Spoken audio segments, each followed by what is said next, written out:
Hello students, एडुमन channel पर आप सबका बहुत बहुत स्वागत है। हम पढ़ रहे थे आपका chapter media and communication.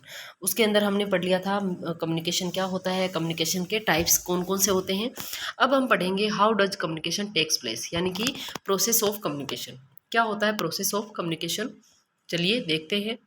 Communication is the process of transferring information and content from a sender to a receiver with the use of medium। ये हम पढ़ चुके हैं कि कम्युनिकेशन क्या है। एक प्रोसेस है जिसके अंदर हम हमारा इंफॉर्मेशन, हमारा कंटेंट, हमारे आइडिया को ट्रांसफ़र करते हैं सेंडर से रिसीवर और एक मीडियम के थ्रू। फॉर एग्जांपल, मैं आपको एक मीडियम के थ्रू जो इन्फॉर्मेशन दे रही हूँ या जो मैं आपको चैप्टर पढ़ा रही हूँ, मीडियम क्या है हमारा, यूट्यूब है। ठीक है, मैं जो क्लासेस ले रही हूँ वो आप फ़ोन के माध्यम से देख रहे हो, तो हमारा मीडियम क्या हो गया, यूट्यूब हो गया। सेंडर के द्वारा रिसीवर को जो इन्फॉर्मेशन दी जाती है उस प्रोसेस को हम क्या कहेंगे, कम्युनिकेशन कहेंगे। It involve flexibility to exchange information using several methods in which the information is correctly, clearly and completely understood by the both sender and receiver। और इसके अंदर जो इन्फॉर्मेशन जो एक्सचेंज की जाती है वो इन्फॉर्मेशन करेक्ट होनी चाहिए, क्लियर होनी चाहिए, कम्प्लीटली अंडरस्टूड होनी चाहिए सेंडर और रिसीवर दोनों के द्वारा। It also takes the feedback of the audience on the message sent for further planning in the same way as carrying out market survey before launching a product in the market। इसके साथ ही साथ जो communication की process होती है उसके अंदर feedback का भी उतना ही रोल है। ऑडियंस के द्वारा जो फीडबैक है वो भी दिया जाना चाहिए मैसेज के माध्यम से। जैसे कि मार्केट के अंदर कोई भी प्रोडक्ट लॉन्च होता है तो उसके लिए भी जो मार्केट सर्वे है वो किया जाता है कि ये जो पर्टिकुलर प्रोडक्ट है वो आपको कैसा लगा, तो आप बदले में क्या दोगे, फीडबैक दोगे। तो आप लोगों को भी आज ये फीडबैक देना है कि आपको ये जो क्लास है वो कैसी लग रही है और इस क्लास के माध्यम से आपको कितना फ़ायदा हो रहा है। आप लोग भी मुझे कमेंट बॉक्स में कमेंट करके ज़रूर बताएंगे। Let us see the sequence in which the communication events occur। One way to describe it is as follows। जो कम्युनिकेशन प्रोसेस होता है उसके अंदर क्या क्या होता है, हु सेज यानी कि कहने वाला कौन है, वट क्या कहा गया है, टू हुम किसको कहा गया है, वेन कब कहा गया है, इन वट मैनर किस मैनर से कहा गया है, under what circumstances and with what effect और सर्कमस्टांसेज क्या थे और उसका क्या इफेक्ट आया है। ये सारी चीज़ क्या है, कम्युनिकेशन है। The basic elements of any communication process is general are arranged in a definite order to complete the cycle. एक बेसिक जो कम्युनिकेशन प्रोसेस होती है उसके कुछ बेसिक एलिमेंट्स होते हैं जिनको हम एक साइकिल के अंदर अरेंज करके रखते हैं। 6 elements have to be handled skilfully for effective and successful communication. एक कम्युनिकेशन इफेक्टिव हो, सक्सेसफुल हो, उसके लिए हमारे पास 6 एलिमेंट्स होने चाहिए। और उन 6 एलिमेंट्स को हम क्या कहते हैं, द SMCRE मॉडल। आपके एग्जाम में 100% ये क्वेश्चन आएगा, आज ही नोट कर लो SMCRE मॉडल क्या होता है। What is the SMCRE model of communication. तो आप SMCRE क्या है, इसका मतलब है सोर्स। सोर्स में आपके क्या क्या आ जाएगा, कम्युनिकेटर, ओरिजिनेटर और सेंडर। यानी कि उसको आप कम्युनिकेटर बोल सकते हो, ओरिजिनेटर बोल सकते हो, उसको आप सेंडर बोल सकते हो। सोर्स के बाद में आएगा मैसेज, यानी कि जो सोर्स है वो क्या करेगा, मैसेज देगा। तो मैसेज कोई इन्फॉर्मेशन हो सकती है, कोई आइडिया हो सकता है, कोई कंटेंट हो सकता है। फिर कैसे देगा, चैनल के माध्यम से। चैनल क्या हो सकता है, कोई भी टूल, कोई भी मीडियम हो सकता है। किसको देगा, रिसीवर को। रिसीवर कौन है, ऑडियंस। और उसका क्या इफेक्ट आया, जो आपने इन्फॉर्मेशन दी उसका इफेक्ट क्या आया। जैसे मान लो मैं आप लोगों को ये क्लास पढ़ा रही हूँ, यानी कि मैं कौन हूँ, मैं हूँ सोर्स, यानी कि मैं हूँ सेंडर या मैं हूँ कम्युनिकेटर। मैं आपको मैसेज दे रही हूँ यानी कि मैं आपको ये क्लास पढ़ा रही हूँ। चैनल क्या है, यूट्यूब। यूट्यूब के माध्यम से मैं आपको पढ़ा रही हूँ। रिसीवर कौन है, आप हो, जो आप मुझे सुन रहे हो। और इसका क्या इफेक्ट आया, जो मैंने कम्युनिकेशन किया इसका क्या इफेक्ट आया, आपको चीज़ें जो है वो कितनी समझ में आई, ये क्या है इसका इफेक्ट। फीडबैक और ऑडियंस रिस्पॉन्स, यानी कि तुम लोगों का जो रिस्पॉन्स है, तुम लोगों का जो फीडबैक है वो क्या है, इफेक्ट ऑफ कम्युनिकेशन। ये SMCRE मॉडल जो है ये आपको डायग्राम एज इट इज अच्छे से याद होना चाहिए, आपके एग्जाम में 100% आएगा। इसको नोट कर लो आज ही। The SMCRE model shows the complete process of communication and the elements involved in it. जो SMCRE मॉडल है वो एक कंप्लीट प्रोसेस है कम्युनिकेशन का, और इसके अंदर जो एलिमेंट्स इन्वॉल्व है वो कौन कौन से, सबसे पहला है सोर्स, हम पढ़ चुके हैं। It is the person who initiate the process of communication, यानी कि सोर्स कौन है, वो पर्सन जो कम्युनिकेशन की प्रोसेस को इनिशिएट करता है, कम्युनिकेशन की प्रोसेस को स्टार्ट करता है। ही और she is key factor responsible for the effectiveness of the whole communication process. Exam में क्वेश्चन आ सकता है, आपके फिलअप्स में आ सकता है कि जो सोर्स है वो क्या है, की फैक्टर है, जो कि रिस्पॉन्सिबल है कम्युनिकेशन प्रोसेस को इफेक्टिव बनाने का। जो सेंडर है, जो सोर्स है, वो अगर कम्युनिकेशन को इफेक्टिव बनाएगा तो कम्युनिकेशन क्या बनेगा, इफेक्टिव बन जाएगा। ही और she gives the message to a specific group of audience in such a manner that is not only result in correct interpretation of the message but also yield the desired response. और जो भी source है उसके द्वारा group of audience को, specific जो group of audience है उसको मैसेज दिया जाता है such a manner that it not only result in correct interpretation of the message but also it the desired response, यानी कि डिजायर रिस्पॉन्स भी आना चाहिए। ही और she could be your teacher, जो सोर्स है वो आपका टीचर हो सकता है, आपके पेरेंट्स हो सकते हैं, फ्रेंड हो सकते हैं, क्लासमेट हो सकते हैं, एक्सटेंशन वर्कर हो सकते हैं, लीडर हो सकते हैं, एडमिनिस्ट्रेटर हो सकते हैं, राइटर हो सकता है, एक फार्मर हो सकता है, एक ट्राइबल पर्सन हो सकता है। कोई भी इंसान जो है वो सोर्स हो सकता है जो अपनी इंफॉर्मेशन ऑडियंस तक पहुंचाता है। नेक्स्ट आता है message. It is the content or information or a communicator wishes to receive accept or act upon. Message क्या है, कोई भी कंटेंट हो सकता है, कोई भी इंफॉर्मेशन हो सकता है जो कि कम्युनिकेटर जो है वो रिसीवर तक पहुंचाता है। It could be any technical, scientific and simply generalised information or idea specific or general to any field of knowledge or day to day life of an individual group or even a larger section.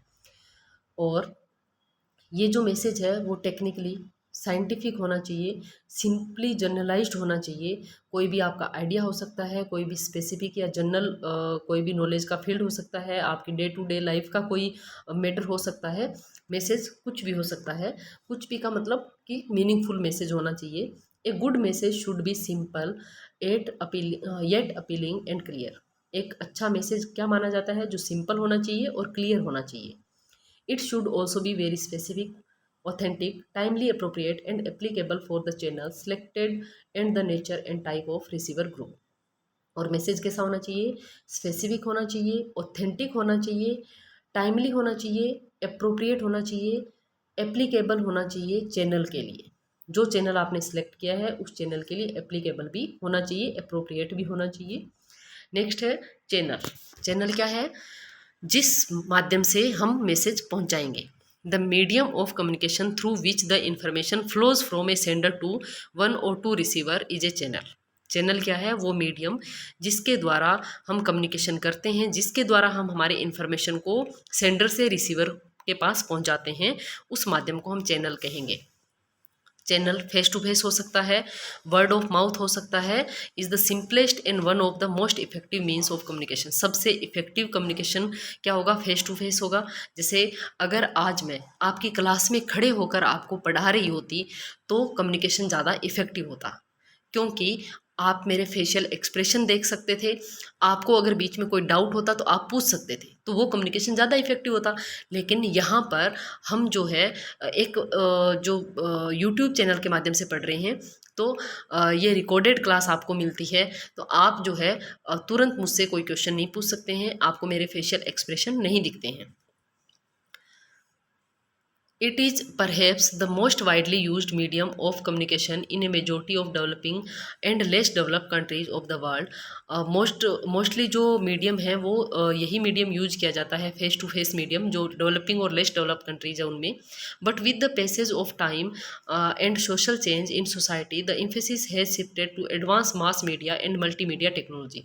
लेकिन आजकल जैसे जैसे time जो है वो बदलता जा रहा है, जो सोशल चेंजेस आते जा रहे हैं, उनकी वजह से जो एडवांस मास मीडिया है और मल्टीमीडिया टेक्नोलॉजी है उनका इस्तेमाल भी किया जाने लग गया है, जो कि आप लोग और हम लोग कर रहे हैं। आप लोग मोबाइल के माध्यम से, यूट्यूब के माध्यम से आप मेरी क्लास सुन रहे हैं, तो ये क्या है, एक टेक्नोलॉजी है, और ये टेक्नोलॉजी हमारे लिए एक मीडियम बना हुआ है, एक चैनल बना हुआ है।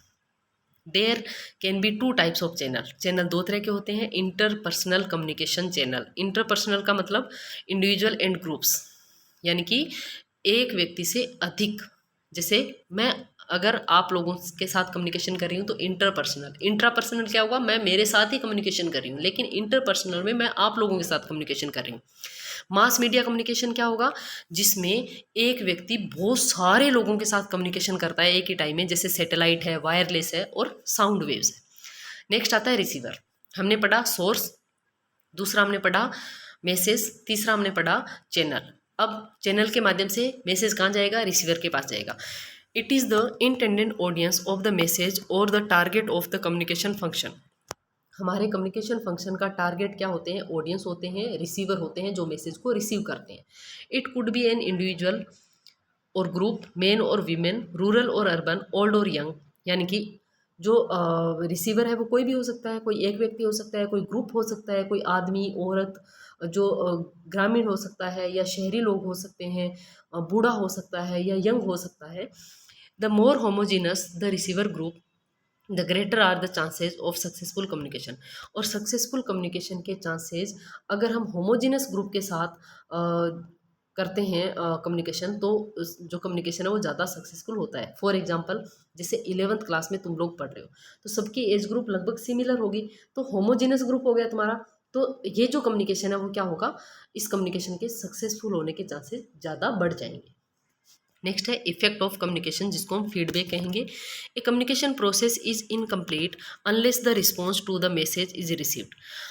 जब तक कि हम जो रिस्पॉन्स है मैसेज का उसको रिसीव नहीं कर लेते, तब तक कम्युनिकेशन की प्रोसेस इनकम्प्लीट मानी जाती है। यानी कि मैंने आपको पढ़ाया, आपने मुझे बदले में कोई रिस्पॉन्ड नहीं दिया, तो हमारी कम्युनिकेशन की प्रोसेस क्या है, इनकम्प्लीट है।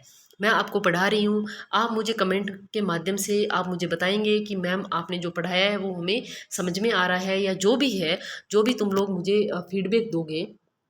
तो जब तुम फीडबैक दे दोगे मुझे, तो तुम्हारी जो रिस्पॉन्स है वो मेरे तक पहुंच जाएगा, तब हमारी कम्युनिकेशन की प्रोसेस क्या हो जाएगी, कंप्लीट हो जाएगी।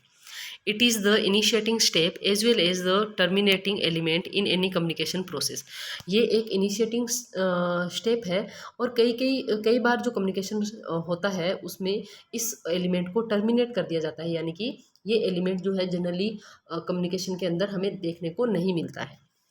Termination occurs when the response to the message is the same as expected। Termination कब होता है, जब हम जैसा मैसेज एक्सपेक्ट करते हैं वैसा मैसेज अगर हमें नहीं मिलता है, तो ये जो स्टेप है वो टर्मिनेट हो जाता है। In such a situation since the objective is achieved the cycle is complete. और कुछ सिचुएशन के अंदर जो हमारा ऑब्जेक्टिव है वो हमें अचीव हो जाता है, तो ये साइकिल कंप्लीट हो जाता है। जैसे मेरा ऑब्जेक्टिव क्या है कि तुम लोगों को तुम्हारा कोर्स कंप्लीट करवाना, तुम लोगों को अच्छे से जो तुम्हारे चैप्टर है वो समझाना। अगर तुम लोग इस क्लास को अच्छे से देख लोगे तो मेरा जो ऑब्जेक्टिव है कंप्लीट हो जाएगा और तुम्हारा भी कंप्लीट हो जाएगा, तो ये साइकिल क्या है, कंप्लीट हो जाएगा। However, if the response of the intended audience does not yield the desired result, rethinking and recasting of message occur। और अगर ऑडियंस जो है वो डिजायर रिजल्ट नहीं प्राप्त कर पाते हैं, तो क्या होता है, रीथिंकिंग करना पड़ता है, रीकास्टिंग करना पड़ता है मैसेज को, and entire communication process is repeated. और जो पूरी कम्युनिकेशन की प्रोसेस है उसको वापस से रिपीट करना पड़ता है। Here are a few examples, जैसे when a teacher has taught a lesson, at the end he or she asks the student question to find out if the lesson has been understood। कोई teacher है, आपको lesson पढ़ाता है, last में वो आपसे question पूछता है कि आपको जो चैप्टर है वो समझ में आया या नहीं आया। The activity of asking question and finding out what themes and parts were understood and which topics need to be explain again is a feedback. तो ये जो क्वेश्चन पूछने की एक्टिविटी है क्यों की जाती है, ताकि टीचर को पता चले कि आपको चैप्टर के कौन कौन से पार्ट समझ में आए और कौन से ऐसे पार्ट्स हैं जिसको रिपीट करने की ज़रूरत है। Letters from readers in newspaper and magazines are a form of feedback to the editor and writer। और जो न्यूज़पेपर पढ़ने वाले रीडर है उनको लेटर लिखना, ये भी क्या है, एक फीडबैक का फॉर्म है। The rating television rating points TRP of a television programme are another form of feedback for viewer. जो टेलीविज़न देखते हैं, जो टीवी के प्रोग्राम देखते हैं, वो टीवी को रेटिंग पॉइंट देते हैं, तो वो भी क्या है, टीआरपी भी क्या है, एक तरह का फीडबैक है जो कि टेलीविज़न के लिए व्यूअर के द्वारा दिया जाता है। नेक्स्ट है व्हाट इज़ मीडिया। मीडिया क्या है? If you listen to the radio or watch television perhaps you are aware that what you hear or see influence you in one way or or the other, that is media influence. यानी कि अगर आप TV देखते हो, आप radio सुनते हो, तो आप उसके द्वारा दिए गए जो मैसेजेस हैं उनसे इन्फ्लुएंस हो जाते हो। तो ये इसको क्या कहेंगे, हम मीडिया इन्फ्लुएंस कहेंगे, मीडिया से प्रभावित होना। अब हम देखेंगे मीडिया इन्फ्लुएंस होता क्या है। Identify the most common element in the following. हम कुछ कॉमन एलिमेंट्स देखते हैं, जैसे कि advertisement and programmes we see on television, film, on TV, theatre, the news we read in the newspaper, the speech of a politician, instructions imparted by the teacher in classroom, or a complaint that is registered when an appliance is not functioning well, or shopping through internet sitting at home। यानी कि media influence क्या है, जैसे television पर कोई भी advertisement आता है या कोई प्रोग्राम आता है, उससे हम इन्फ्लुएंस हो जाते हैं। हम फिल्म देखते हैं, हम टीवी पर फिल्म देखते हैं या थिएटर में देखते हैं, उससे इन्फ्लुएंस हो जाते हैं। न्यूज़पेपर के अंदर न्यूज़ पढ़ करके, या किसी पॉलिटिशियन के स्पीच से, या किसी टीचर के इंस्ट्रक्शन से, या फिर कोई भी जो एप्लायंस है अगर वो प्रॉपर फंक्शन नहीं कर रहा है तो उसकी कंप्लेंट रजिस्टर करवा के, या फिर हम घर बैठे इंटरनेट पर जो ऑनलाइन शॉपिंग करके हम इन्फ्लुएंस हो सकते हैं। You will find that the common element in all these is that some or the other medium has been used to pass or share varied messages or information across diverse field। यहाँ पर हमने जो चीज़ें देखी है उनमें हमने एक कॉमन एलिमेंट देखा है कि मीडियम, कोई किसी न किसी मीडियम का यूज करके हम क्या करते हैं, हम हमारे जो मैसेज है उनको शेयर करते हैं। For instance when we talk to someone or hear someone talking, it is the air that act as a medium. जैसे मान लो हम आपस में बैठ के बात कर रहे हैं, किसी के साथ बात कर रहे हैं, किसी के लिए बात कर रहे हैं, तो जो एयर है वो भी क्या है, एक मीडियम है। हमारी आवाज़ दूसरे को सुनाई देती है, वो किस माध्यम से, एयर के माध्यम से सुनाई दे रही है। तो एयर भी क्या है, एक मीडियम है। Therefore, if communication is a process, media is the means that uses various methods of communication for disseminating and sharing ideas, thought, feeling, innovation, experience, etc। तो यहाँ पर कम्युनिकेशन की प्रोसेस के अंदर मीडिया क्या है, मीडिया का मतलब क्या है कि यूजेज ऑफ वेरियस मेथड, ऐसे मेथड यूज करना, अलग अलग मेथड यूज करना कम्युनिकेशन के, जिससे हम क्या कर सकते हैं, हम हमारे आइडिया, हमारे थॉट, हमारी फीलिंग, हमारे इनोवेशन, हमारे एक्सपीरियंस को डिसेमिनेट कर सकते हैं, हम शेयर कर सकते हैं। उन सारे जो मेथड है उनको हम क्या कहेंगे, मीडिया कहेंगे। Mass media essentially uses modern technology or for communication, but the presence of technology does not always denote that mass communication is taking place. और मास मीडिया जो है वो एसेंशियली यूज किया जाता है आजकल मॉडर्न टेक्नोलॉजी में, जो कम्युनिकेशन की प्रोसेस है उसके अंदर। Mass media is always made for heterogeneous, anonymous and large audience group. Mass media जो है वो हेट्रोजेनस ग्रुप को कवर करता है, वो एनोनिमस ग्रुप को कवर करता है और लार्ज ग्रुप ऑफ पीपल को कवर करता है। Does media mean only radio and TV. तो क्या ये मास मीडिया के मास मीडिया सिर्फ रेडियो और टीवी है? No, all type of satellite transmission, जितने भी तरह के सैटेलाइट ट्रांसमिशन है, जितने भी तरह के कंप्यूटर है, वायरलेस टेक्नोलॉजी है, वो सारे इसके अंदर आते हैं। किसके अंदर? मास मीडिया के अंदर। Media has gone through a lot of change and development. Media जो है उसमें बहुत सारे चेंजेस, बहुत सारे डेवलपमेंट होते रहते हैं, चल रहे हैं। Now numerous modern technologies are available as media for communication purpose. और आज के टाइम में कुछ न्यूमरस मॉडर्न टेक्नोलॉजी है जो कि कम्युनिकेशन पर्पज के लिए मीडिया के रूप में अवेलेबल है। Media classification and function, media का क्या क्लासिफिकेशन है और क्या फंक्शन है उसके बारे में हम पढ़ेंगे नेक्स्ट क्लास में। मिलते हैं नेक्स्ट क्लास में, तब तक के लिए आप थैंक यू।